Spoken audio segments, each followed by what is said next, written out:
Dad, kunin mo yan na. Ito. Aray, yung apron ko. Tandaan mo naman na. Sorry. Babe? Oy, babe! Andito ka na pala!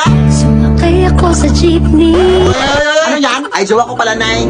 Ikaw? May jowa? Eh, hindi ka pa nga marunong mag-multiply na. Yo, sorry. Marunong na ako. Natunan ko kanina lang. Sige nga, 8 times 8. 8 times. Ay, joke. Addition pala yun, Nay. Bata ka pa. Mukha ka lang matanda, pero bata ka pa. Mag-aaral ka muna. Importante yung pag-aaral, anak. Lagi mo yung tatandaan. Ikaw dyan, anong pangalan mo? Gerald Felipe po. Felipe? Ano-ano mo si Don Felipe? Ay, daddy ko po yun. Anak po ako ni Don Felipe. Ha? Yung milyonaryo? Yung mansyon, yung bahay? Huminto ka na pala muna sa pag-aaral na. Hindi naman yun nakakabuti. Magjowa ka na muna. Ha? Akala ko.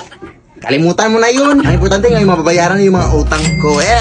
Pagmahalan kayo habang buhay. Ha? Hinto na talaga ako na? Ang dami ko pang assignments, oh. To. Wala to. Papi lang to. So, kailan kayo mapapakasal? Hindi pa po kami engaged, tita. Engage na kayo. Ako ang mag-decide. At bukas kayo kakasal. Magpapareserve na ako ng pare at bibiliin ako ng mga bulaklak at mag-i-invite ako ng mga bisita. At hihingi ako ng pera. Yes. Go na. Uy.